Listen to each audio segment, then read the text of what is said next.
The morning sun rose over the city of New Seoul, but Han Yuri did not feel its warmth. She stood at the window of her office, looking at the sky that had been her prison for 300 years. Not her personally, of course. She was only 52 years old. But her grandmother had been alive when the ships came. Her grandmother had seen the stars go dark. Today was the day of isolation. Every year, billions of humans stopped their work and remembered. They remembered the day when the Galactic Council decided that humanity was too dangerous to exist among the stars. They remembered the ships that surrounded Earth and announced that no human would ever leave their solar system again. They remembered the fear, the anger, and the long silence that followed. Yuri turned away from the window and looked at the uniform hanging on her wall. Fleet Admiral. The highest rank in the United Earth Defense Force? Her grandmother would have laughed at such a title. What defense force?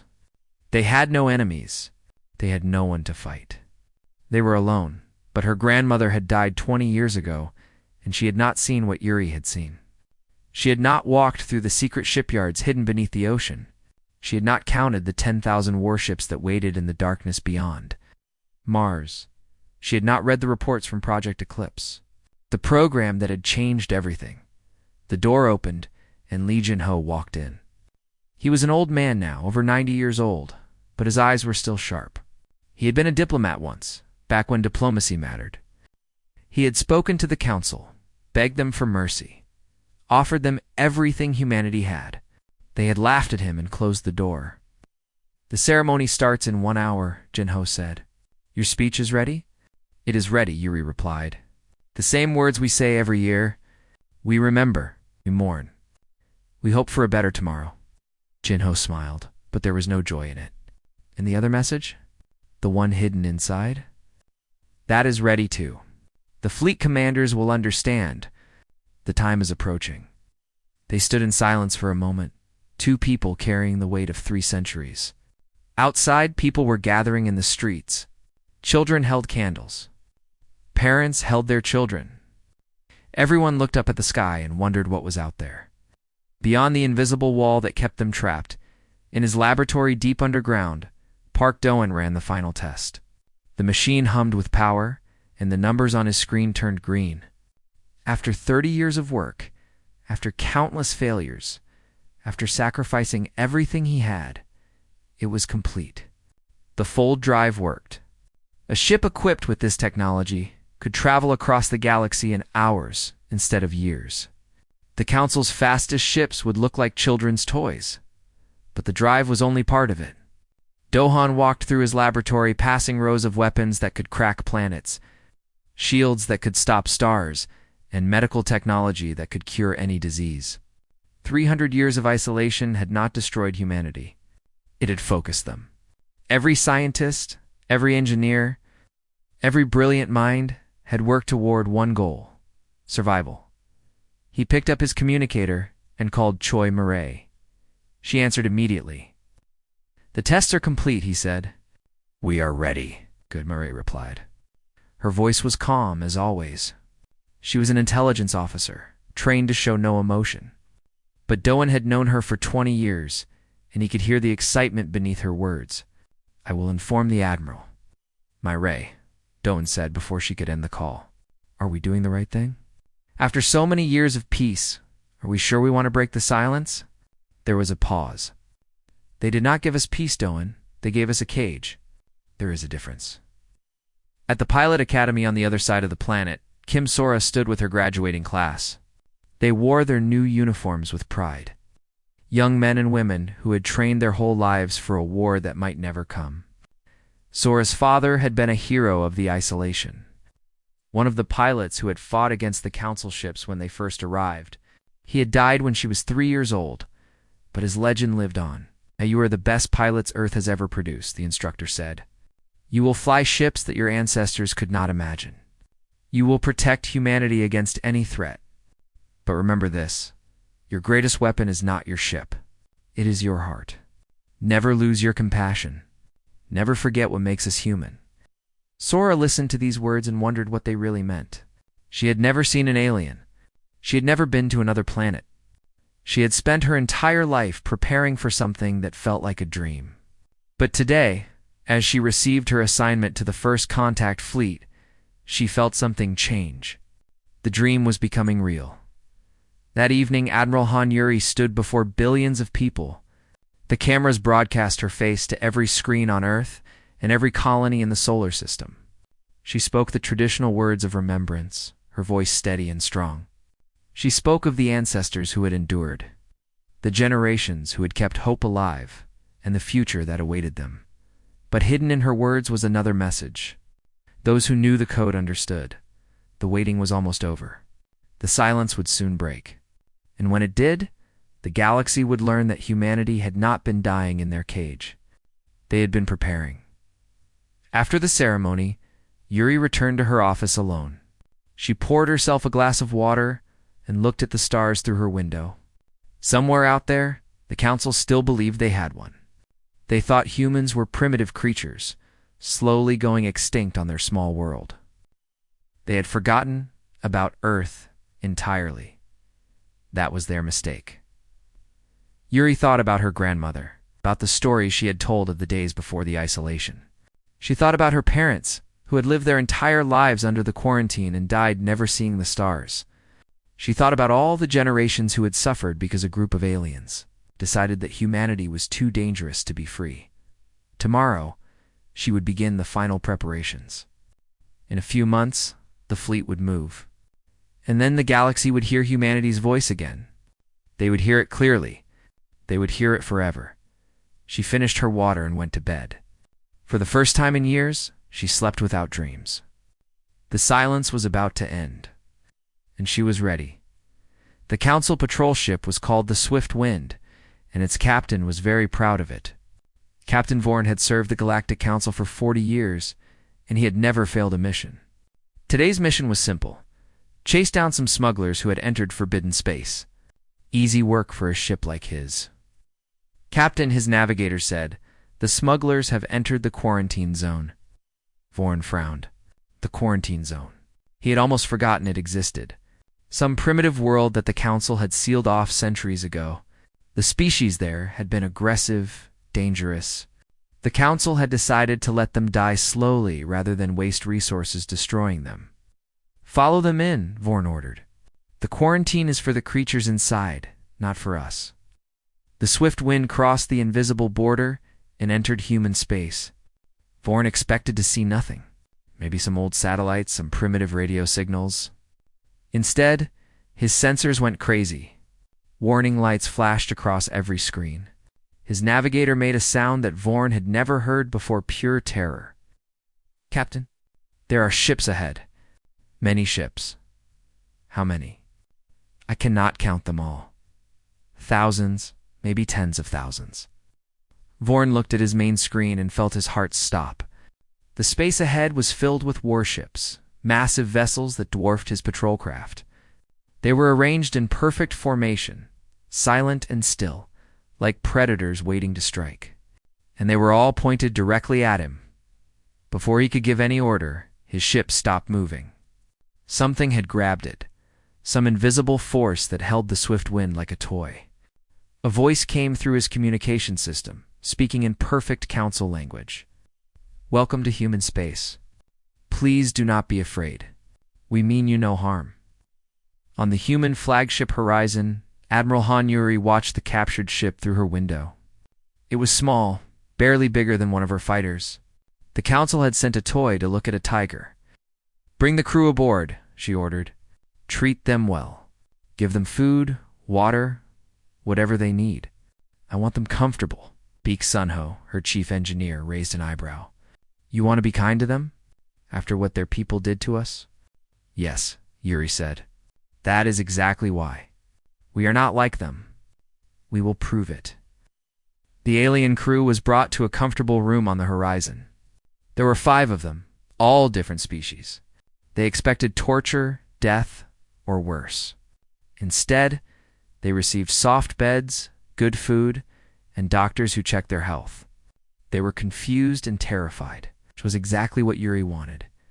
Choi Murray interrogated them, but not in the way they expected. She asked questions about the galaxy, about how the council worked, about what people knew of Earth. The answers made her sad. "They have forgotten us," she told Yuri later. "The younger species do not even know Earth exists. The quarantine worked too well. We have been erased from history." Yuri nodded slowly. "Then we will have to remind them." Lee Jin-ho spent 3 days writing the message. He rewrote it 100 times, choosing each word with care. It could not be threatening. That would only confirm what the council believed about humans. It could not be weak. That would invite attack. It had to be something else entirely. In the end, the message was simple. To the Galactic Council. This is humanity. We remember what you did. We have been watching. We are still here. We do not seek war, but we will not accept imprisonment. The quarantine ends now. We await your response. Kim Sora was chosen for the honor guard that would escort the council ship back to its territory. She stood on the bridge of her small fighter, looking at the stars she had never seen before. Her heart was beating fast. This was the first time any human had left the solar system in 300 years. "How do you feel?" her squadron leader asked through the radio. Strange, Sora admitted, happy and sad at the same time. "My father died protecting our solar system. Now I am leaving it. He would be proud of you. I hope so." The journey to the edge of council space took only 6 hours. The full drive was everything Park Do-eun had promised.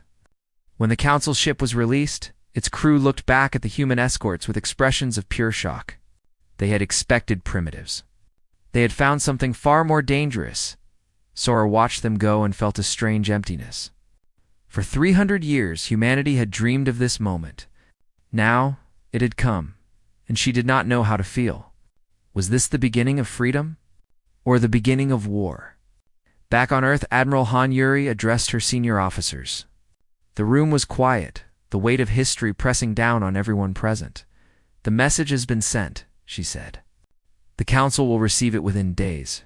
They will not believe it at first. They will think it is a trick, a joke. Then they will send ships to investigate. When those ships see our fleet, they will finally understand." "And then?" Kong Tai-ho asked. He was a Marine commander, a man built for war. "Then they will have a choice. They can accept that the quarantine is over and negotiate with us as equals. Or they can try to destroy us again." "What do you think they will choose?" Yuri looked at the map of the galaxy on her screen. So many stars, so many worlds, so many species that had lived in freedom while humanity rotted in their cage. "I think they will choose violence," she said. "That is what they understand. They cannot imagine that the creatures they trapped 3 centuries ago could become their equals. They will send a fleet to crush us. And when they do," Yuri smiled, but there was no joy in it, "then we will teach them a lesson they will never forget. We will show them that humanity is not prey. We are not victims. We are not the frightened creatures they locked away so long ago." She turned to face her officers, her voice steady and strong. "We are the silence that they created. And now that silence is about to break." The officers saluted and left to prepare their ships. The waiting was over. The next chapter of human history was about to begin. And nothing in the galaxy would ever be the same. The Galactic Council laughed when they received the message.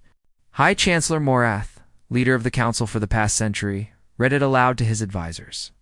They found it very funny. The primitive humans, the dangerous animals they had locked away so long ago, were making threats. It was like watching an insect shake its tiny fist at a mountain. "They claim to have a fleet," Morath said. "They claim to have technology that surpasses ours. This is clearly madness. 300 years of isolation has broken their minds." "What should we do, High Chancellor?" one advisor asked. "We will send a peacekeeping fleet. 50,000 ships should be enough to assess the situation. If the humans have truly gone mad, we will do what we should have done from the beginning. We will end them." The fleet assembled in record time. 50,000 warships, the pride of the Galactic Council. Each ship had been tested in 100 battles. Each crew had trained for years. They were the best the galaxy had to offer, and they were confident of victory. Admiral Korthax led the fleet. He was an old warrior, respected and feared. He had crushed rebellions, defeated invaders, and brought peace to dozens of worlds. This mission would be easy, he thought. A quick trip to human space, a show of force, and then home for dinner. The fleet arrived at the edge of human space and stopped. Admiral Korthax looked at his sensors and felt something he had not felt in 50 years: fear. The human fleet was waiting for them. Not thousands of ships, but tens of thousands. They hung in space like a wall of steel and fire, each one larger and more powerful than anything in the Council's records. And they were not primitive. The energy readings from those ships were off every chart Korthax had ever seen. "This is impossible," he whispered. Then the humans attacked. Kim Sora led Blue Squadron into battle. Her fighter moved through space like a dancer, faster and more agile than anything the Council had. She fired her weapons and watched Council ships explode. It was terrifying and exhilarating at the same time. "Blue Leader, you have 3 enemy fighters on your tail," her wingman reported. Sora smiled and pulled her ship into a tight spin. The Council fighters tried to follow, but they were too slow. She came around behind them and destroyed all 3 with a single shot. 300 years of preparation had made human pilots the best in the galaxy. The battle lasted less than an hour. The Council fleet, 50,000 strong, was reduced to chaos. Their ships could not match human speed. Their weapons could not penetrate human shields. Their tactics, which had worked for centuries, were useless against enemies who seemed to know what they would do before they did it. Admiral Han Yuri watched the battle from the bridge of the horizon. She felt no joy, no satisfaction. She saw only death, thousands of ships destroyed, millions of lives ended. This was not what she had wanted. But the Council had left them no choice. Admiral Beak Sunhost said, "The enemy flagship is disabled. They are requesting surrender. Accept it. Tell all ships to stop firing. Capture what we can. Let the rest go.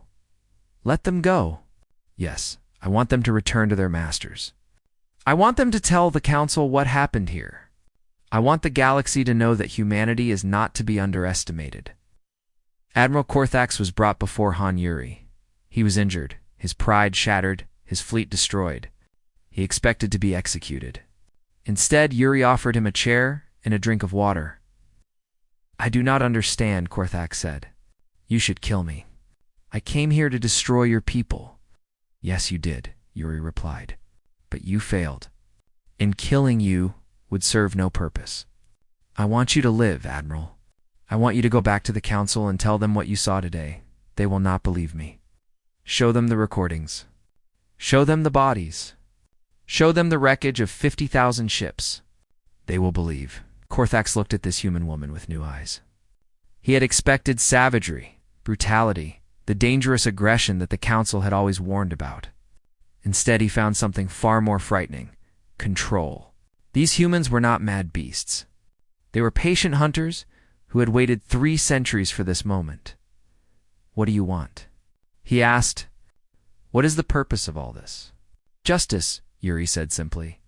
"Your Council imprisoned our people for 300 years. Generations were born and died, never seeing the stars. Children grew up in a cage because your leaders were afraid of what we might become. We want answers. We want acknowledgement. And we want the quarantine officially ended. And if the Council refuses, then we will come to them. And next time, we will not be so gentle." The surviving Council ships were released. They limped back to their territory, carrying recordings of the battle and Yuri's message. The galaxy watched in shock as the footage spread. The primitive humans, the forgotten species, had destroyed the greatest fleet ever assembled. On Earth, there was no celebration. Yoon Hana worked through the night, treating wounded soldiers and even some captured enemies. She did not care what species they were. Pain was pain. Suffering was suffering. She had become a doctor to save lives, not to watch them end. "You are strange creatures," one of her alien patients said. "You fight like demons, but you heal like angels." "I do not understand." "We are human," Yoon said. "We contain many things. That is what makes us strong." Eng Taiho sat alone in his quarters after the battle. He had led boarding parties onto enemy ships, fighting hand-to-hand against alien soldiers. He had won every fight. But now, in the quiet, he felt empty. He had killed many beings today. He did not know their names, their families, their dreams. He only knew that they were dead and he was alive. Is this what victory feels like? He asked the empty room. No one answered. Admiral Han Yuri walked through the horizon, checking on her crew. She stopped at every section, spoke to every officer, thanked every soldier. They had done their duty. They had proven that humanity was not helpless. But at what cost? She returned to her quarters and looked at a photograph on her desk. Her grandmother smiling, holding a young Yuri in her arms. Her grandmother, who had dreamed of the stars but never reached them. We did it, Yuri whispered. We broke the cage. I hope it was worth it. Duh. The photograph did not answer. It never did. But somewhere, in the depths of her heart, Yuri felt that her grandmother would understand. The galaxy was breaking apart. The Battle of the Outer Reach had changed everything. Species that had served the Council for centuries began to question their masters. Rebellions sparked on a dozen worlds. Secret messages arrived at Legion Ho's desk every day, offering alliance, information, and hope. The Council is not as strong as they pretend, Jinho told Admiral Han during their morning meeting. Many species were forced to join them. They never had a choice. Now they see that the Council can be defeated and they want freedom. Can we trust them? Yuri asked. Some of them, yes. Others want to use us for their own goals. We must be careful. But we cannot win this war alone. We need friends, Yuri nodded. She had spent her life preparing to fight the Council. She had not prepared for the complexity of galactic politics, the web of alliances and betrayals that connected every world. But she would learn. Humanity's survival depended on it. Park Doan called for an emergency meeting. When the senior officers gathered, he revealed something that made them gasp. He called it Project Lazarus, not a weapon, but a gift. During the quarantine, we did not just develop weapons, Doan explained. We also developed technology to heal. This device can reverse environmental damage on a planetary scale. This medicine can cure diseases that have killed billions of aliens. This treatment can extend any species' lifespan by centuries. Why did you keep this secret? Choi Murray asked, because I wanted to be sure we would use it correctly. Weapons can only destroy, but these gifts can build. They can show the galaxy who we really are, Admiral Han understood immediately. You want to offer these to the neutral worlds? And 2 species that stand with us. Yes. Not as payment for alliance, but as a gift. We ask nothing in return. We only want them to see that humanity can create, not just destroy. The gifts began to flow. A dying world received the technology to clean its poisoned oceans. A species facing extinction received the cure for a plague that had haunted them for generations. Slowly, opinion began to shift. Humans were not the monsters the Council had described. They were something unexpected, generous, compassionate, and forgiving. But not everyone was grateful. Choi Murray's intelligence agents discovered something that changed everything. Deep in the Council's archives, they found the original records of the quarantine decision. The truth was worse than anyone had imagined. It was never about protecting the galaxy, Murray reported, her voice tight with controlled anger. The Council saw how fast humanity was advancing. In only a few centuries, we had gone from primitive tools to space travel. They calculated that in another 1,000 years, we would surpass them all. So they locked us away to stop our progress, Yuri said. Worse than that? They planned to wait until our population declined, then harvest our world for resources. They never intended to let us survive. The quarantine was a slow death sentence. The truth was broadcast across every communication channel in the galaxy. Billions of beings learned that the Galactic Council had condemned an entire species to extinction, not because they were dangerous, but because they were growing too fast. The shockwaves rippled across every world. Kim Sora was given a special mission. Intelligence had discovered a Council detention facility where prisoners were held. Among those prisoners were humans, people taken during the first days of the quarantine, kept alive for 3 centuries through cruel experiments. How is that possible? Sora asked when she received the briefing. The Council wanted to study us, Murray explained. They wanted to understand how we advanced so quickly, so they took specimens and experimented on them. Some have been kept alive in tanks, conscious but unable to move for 300 years. Sora felt sick. These were her ancestors, her family, in the deepest sense. They had suffered unimaginable horrors while she lived free on Earth. She volunteered immediately for the rescue. The assault on the detention facility was quick and brutal. Kong Tai-ho led the Marines, breaking through the defenses with precision and fury. Sora flew cover, destroying any ship that tried to escape. Within hours, the facility was under human control. What they found inside haunted them forever. Rows of tanks containing living humans, their bodies preserved, but their minds aware. Some of them had been conscious for centuries, trapped in endless nightmare. The medical teams worked frantically to free them, to give them relief, to offer them peace. Sora held an old woman's hand as she took her first breath of real air in 300 years. The woman looked at Sora with eyes that had seen too much. "You came," the woman whispered. "After all this time, you came." Sora replied, tears streaming down her face. "And we will never let this happen again. I promise." The Council responded to these setbacks with desperation. If they could not defeat humanity in open battle, they would strike at their heart. Assassins were sent to Earth carrying weapons designed to poison the entire planet. The attack failed. Human security caught them before they could complete their mission. But the intent was clear. Admiral Han faced her most difficult decision. The Council had tried to murder billions of innocents. Every instinct demanded revenge. Her fleet was strong enough to strike at the Council's core worlds. To repay death with death, she gathered her officers and asked for their advice. Opinions were divided. Some wanted total war. Others urged caution. The argument lasted for hours. Finally, Li Genho spoke. His voice was quiet, but everyone listened. 300 years ago, the Council saw us as monsters. They feared what we might become. If we respond to their attack with genocide, we prove them right. We become the very thing they accused us of being, so we do nothing. Kong Tai-ho demanded. "No, we continue. We advance. We accept the surrender of those who wish to join us, and we defeat those who fight us, but we do not become like them. We do not destroy entire worlds because their leaders made evil choices." Yuri stood and looked at her officers. "Jinho is right. We are better than this. We have always been better than this. The Council will fall, but we will not build our future on innocent blood. Our victory will mean nothing if we lose ourselves to achieve it." The decision was made. The war would continue, but humanity would fight it on their own terms. They would not become the monsters their enemies had always feared. The final battle took place above the Council's capital world. The human fleet arrived not as invaders, but as liberators.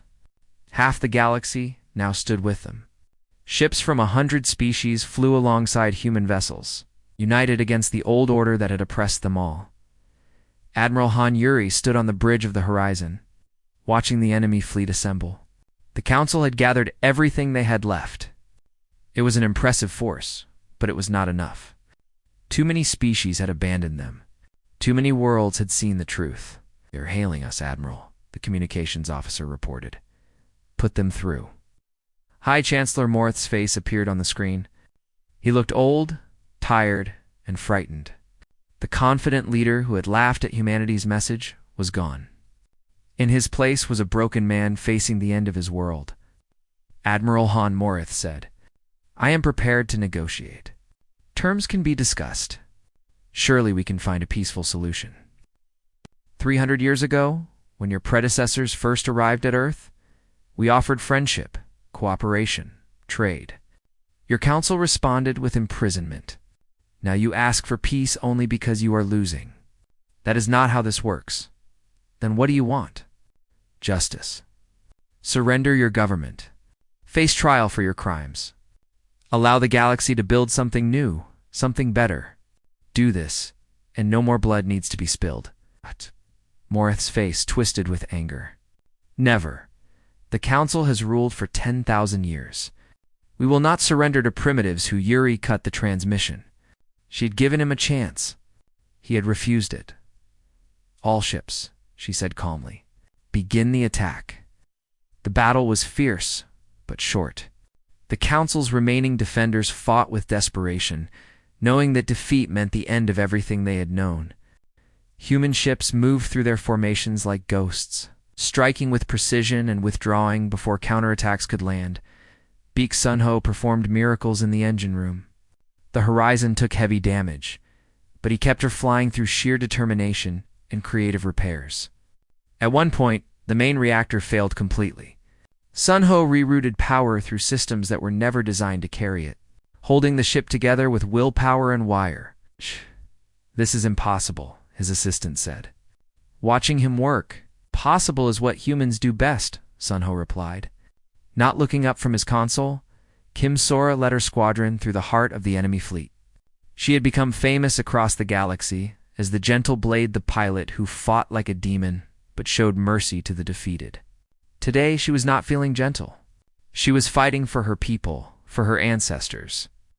For everyone who had suffered under the Council's cruelty, her ship was hit during a pass over an enemy battleship.